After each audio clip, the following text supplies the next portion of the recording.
Assalamualaikum warahmatullahi wabarakatuh. Halo semuanya, pada kali ini saya akan membawakan materi tentang sejarah perkembangan hak asasi manusia. Adapun yang akan saya bahas di sini, yang pertama adalah pengertian hak asasi manusia, yang kedua sejarah perkembangan hak asasi manusia internasional, kemudian yang ketiga adalah HAM dalam instrumen internasional. Nah, secara sederhana, HAM merupakan hak yang secara alamiah dan kodrati melekat pada makhluk hidup yang bernama manusia semata-mata. Karena ia merupakan manusia, bukan makhluk lain selain manusia. Nah, terkait dengan konsep dasar tentang HAM, ada beberapa pendapat dari para sarjana, ya, diantaranya adalah pendapat dari Jack Donnelly, Louis Henkin, Osita Eze, Franz Magnus Suseno, dan beberapa pendapat dari sarjana yang lainnya. Nah, saya akan kutip pendapat dari Jack Donnelly yang menekankan bahwa umat manusia memiliki hak-hak dasar bukan atas pemberian hukum positif, tetapi dimilikinya secara kodrati karena martabatnya sebagai manusia. Kemudian dari sarjana yang lain saya kutip pendapat dari Franz Magnus Suseno. Franz Magnus Suseno menekankan dua unsur utama dalam pengertian HAM. Yang pertama, bahwa hak-hak itu mendahului penetapan negara. Dan yang kedua, bahwa hak-hak itu bersifat universal.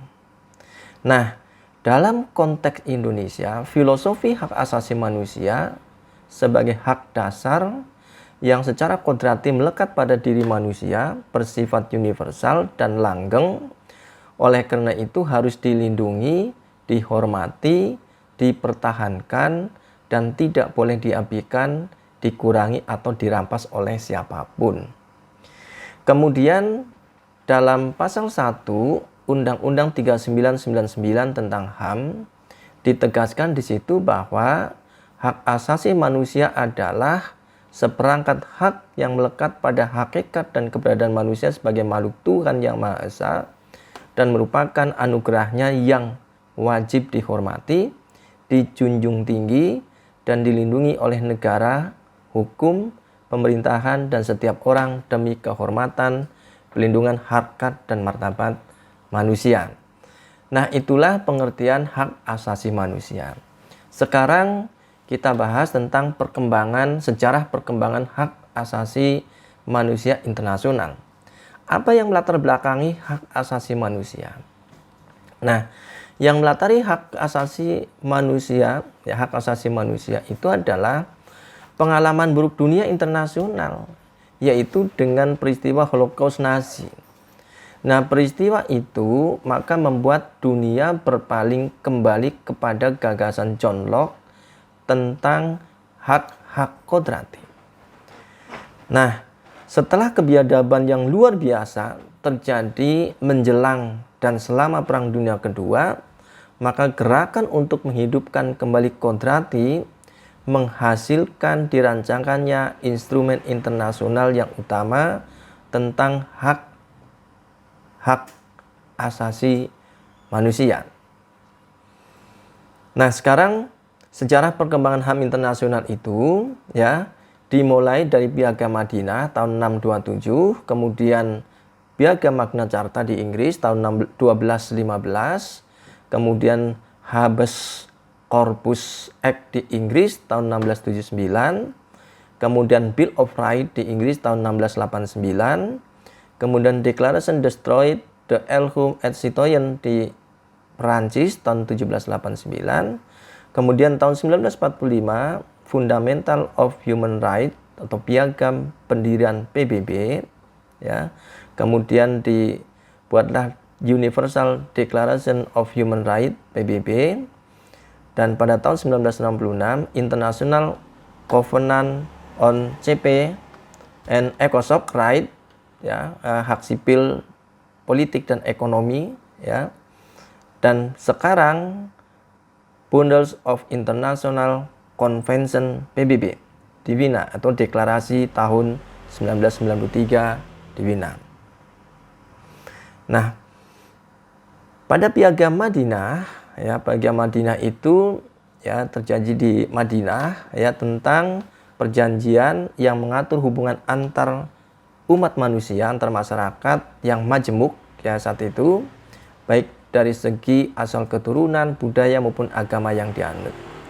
Nah, piagam ini mengikat seluruh masyarakat dengan nilai kemanusiaan dan penghormatan atas hak yang berorientasi pada pencapaian cita-cita bersama. Ini Piagam Madinah, kemudian Piagam Magna Carta tahun 1215 ya. Ini beberapa hak yang diberikan oleh Raja John di Inggris kepada bangsawan di bawahannya ya. Nah, ini sekaligus Piagam Magna Carta membatasi kekuasaan Raja John ya, misalnya pajak harus seizin Great Council. Ya, yang Great Council itu terdiri dari kepala-kepala daerah yang kemudian orang bebas tidak boleh ditahan, dipenjarakan, dibuang atau dihukum mati tanpa perlindungan atau tanpa pertimbangan berdasarkan hukum dan undang-undang. Kemudian tahun 1628 Petition of Right ya, isinya diantaranya adalah tentang pajak dan pungutan istimewa harus dengan persetujuan parlemen. Warga negara tidak diperkenankan menggunakan hukum perang ya. Dalam keadaan damai, seseorang tidak boleh ditahan tanpa tuduhan yang beralasan sah. Nah, ini Petition of Right atau Undang-Undang Hak 1628 itu ditandatangani oleh Raja Charles I. Habeas Corpus Act 1679 oleh Raja Charles II. Nah, ini mengharuskan adanya alasan yang cukup menurut hukum untuk menahan seseorang dan pemeriksaan harus dijalankan dalam 2 hari sesudah penangkapannya.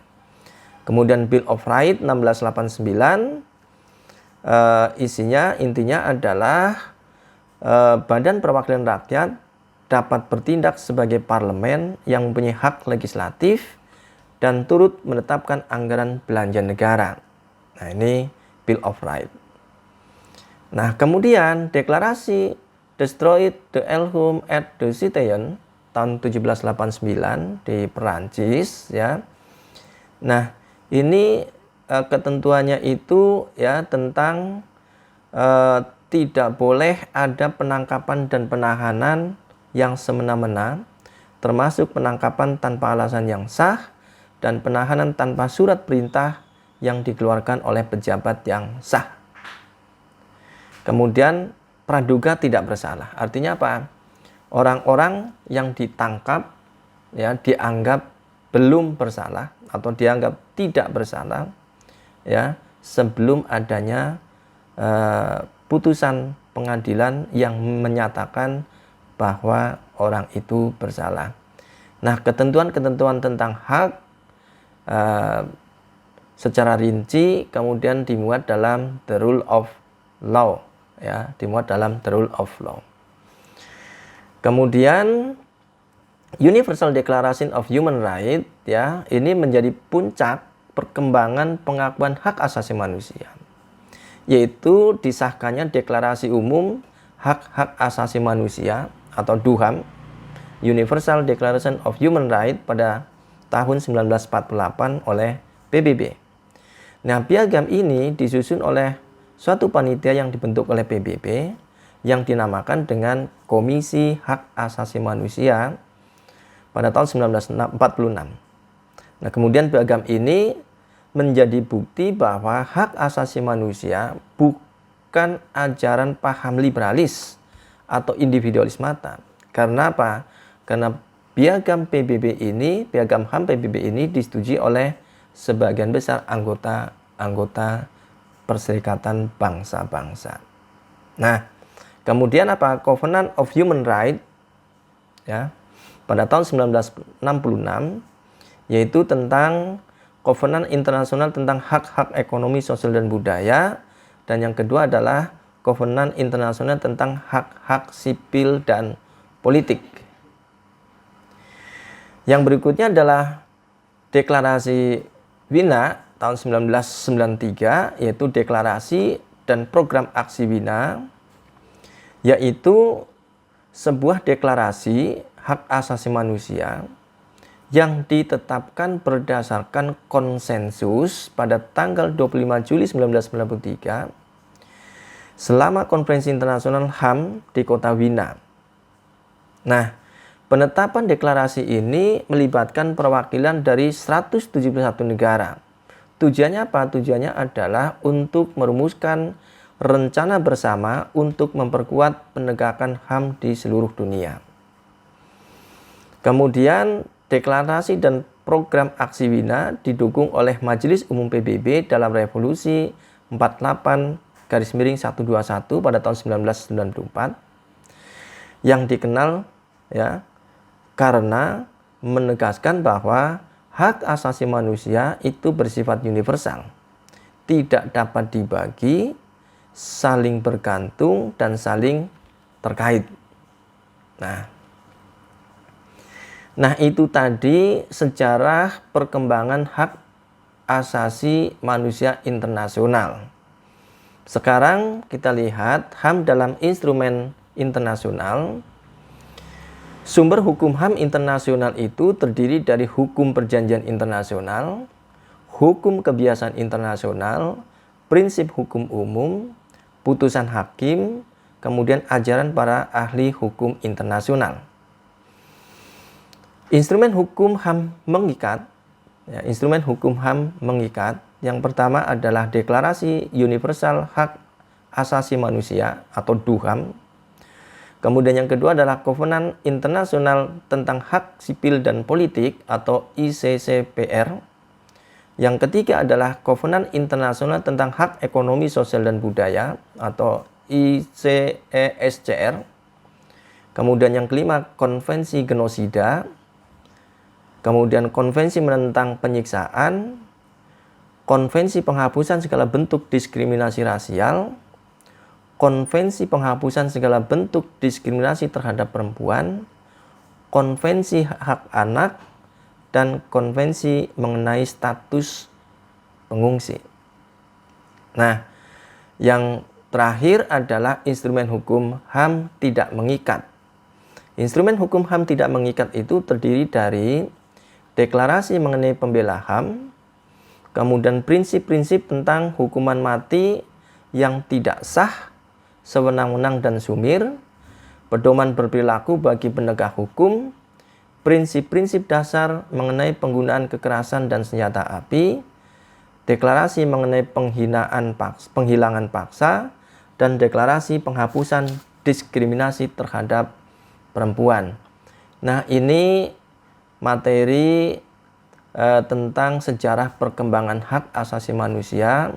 Mudah-mudahan Anda semua dapat lebih memahami materi ini sehingga nanti dapat mempelajari materi-materi berikutnya. Terima kasih dari saya. Selamat berjumpa di materi berikutnya. Terima kasih.